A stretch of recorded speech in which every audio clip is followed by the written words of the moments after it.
Hi friends, welcome back to my channel Poovadi Anu lifestyle. ನನ್ನ videos ನಿಮ್ಗೆ ಇಷ್ಟ ಆದರೆ ಪ್ಲೀಸ್ ಲೈಕ್ ಮಾಡಿ, ಶೇರ್ ಮಾಡಿ, ಕಾಮೆಂಟ್ ಮಾಡಿ, ಸಬ್ಸ್ಕ್ರೈಬ್ ಮಾಡ್ಕೊಳ್ಳಿ. ಇದು ಬೋಟಿ ಕರಿತಾ ಇರೋದು. ಪೂರಿ ಸಾಗು ಮಾಡಿದ್ದೆ ಬೆಳಗ್ಗೆ ತಿಂಡಿಗೆ. ಪೂರಿ ಆ ಕಡೆ ಪಕ್ಕದಲ್ಲಿದೆ ನೋಡಿ, ತೂತಿನ ಬಟ್ಲಿಗೆ ಹಾಕಿಟ್ಟಿದ್ದೀನಿ. ಈ ಕಡೆ ಸಾಗು ಇಟ್ಟಿದ್ದೀನಿ. ಅದು ಏನಕ್ಕೆ ಓಪನ್ ಮಾಡಿ ಇಟ್ಟಿದ್ದೀನಿ ಅಂದರೆ ಸ್ವಲ್ಪ ತಣ್ಣಗಾಗಬೇಕಾಗಿತ್ತು, ಅವಾಗಿನ್ನ ಆಗಿತ್ತು, ಹಾಗಾಗಿ ಅದು ಓಪನ್ ಮಾಡಿಟ್ಟಿದ್ದೀನಿ. ಬೋಟಿಗಳಿತ್ತು, ಹಾಗೆ ಹೇಗಿದ್ದರೂ ಎಣ್ಣೆ ಇಟ್ಟಿರ್ತೀವಲ್ವ ಪೂರಿ ಕರಿಯೋಕ್ಕೆ, ಹಾಗೆ ಬೋಟಿನ ಕರೆದ್ಬಿಡೋಣ, ಸಾರಿಗೋ ಏನಕ್ಕಾದ್ರೂ ನಂಚ್ಕೊಳ್ಳೋಕ್ಕಾಗತ್ತೆ ಅಂತ ಅಂದ್ಬಿಟ್ಟು, ಹುಳಿ ಸಾರು ಏನಾದರೂ ಮಾಡಿದಾಗ ನಂಚ್ಕೊಳ್ಳೋಕೆ ಚೆನ್ನಾಗಿರುತ್ತೆ. ಆಮೇಲೆ ಇವಾಗ ಚಳಿಗಾಲ ಅಲ್ವಾ, ಮಳೆಗಾಲ, ಅದಕ್ಕೋಸ್ಕರ ಏನಾದರೂ ಈ ಥರ ತಿನ್ನಬೇಕು ಅನಿಸುತ್ತಲ್ವ, ಆವಾಗ ತಿನ್ಬೋದು ಸಾಯಂಕಾಲದ ಟೈಮಲ್ಲಿ ಅಂದ್ಬಿಟ್ಟು ಅದೇ ಎಣ್ಣೆನಲ್ಲೇ ಕರೆದ್ಬಿಟ್ಟೆ. ಕರೆದಿದ್ದು ನಿಮಗೂ ಎಲ್ಲರಿಗೂ ತೋರಿಸೋಣ ಅಂತ ಹೇಳಿಬಿಟ್ಟು ವಿಡಿಯೋ ಮಾಡ್ತಾಯಿದ್ದೀನಿ.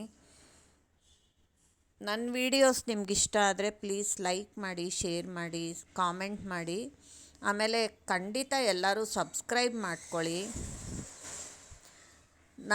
ಸಬ್ಸ್ಕ್ರೈಬ್ ಮಾಡಿಕೊಂಡು ಪಕ್ಕದಲ್ಲಿರೋ ಬೆಲ್ ಬಟನ್ನ ಒತ್ತಿದ್ರೆ ನಾನು ಹಾಕಿರೋ ವೀಡಿಯೋಸ್ ನೋಟಿಫಿಕೇಷನ್ ಎಲ್ಲ ನಿಮಗೆ ಬರುತ್ತೆ. ಆವಾಗ ನಾನು ಹಾಕಿರೋ ವೀಡಿಯೋಸ್ ಎಲ್ಲ ನೋಡಬಹುದು ನೀವು.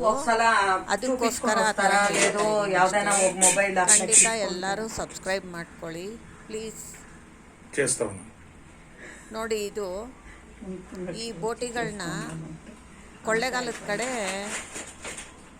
ಬೆಂಗಳೂರಲ್ಲೂ ಮಾಡ್ಬೋದು, ಆದರೆ ಕೊಳ್ಳೆಗಾಲದಲ್ಲಿ ತುಂಬ ಫೇಮಸ್ಸು. ಅದನ್ನು ಮಧ್ಯಕ್ಕೆ ಕಟ್ ಮಾಡಿಬಿಡ್ತಾರೆ ಚಾಕುನಲ್ಲಿ. ಸ್ವಲ್ಪ ದಪ್ಪ ಇರೋ ಬೋಟಿಗಳಾದರೆ, ಇದು ಸ್ವಲ್ಪ ದಪ್ಪನೇ ಇದೆ, ದಪ್ಪ ಇರೋ ಬೋಟಿ ಆದರೆ ಆರಾಮಾಗಿ ಮಾಡ್ಕೋಬೋದು.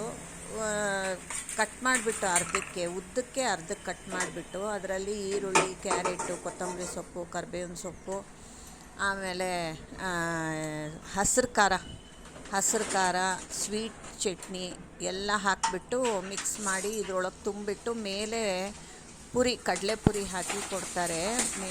ದಾವಣಗೆರೆ ಕಡೆ ಅಲ್ಲೆಲ್ಲ ಮಂಡಕ್ಕಿ ಅಂತಾರೆ, ಈ ಕಡೆ ಸೌತ್ ಕರ್ನಾಟಕ ಎಲ್ಲ ಕಡಲೆಪುರಿ ಅಂತಾರೆ. ಕಡಲೆಪುರಿ ಹಾಕಿ ಕೊಡ್ತಾರೆ, ಚೆನ್ನಾಗಿರುತ್ತೆ.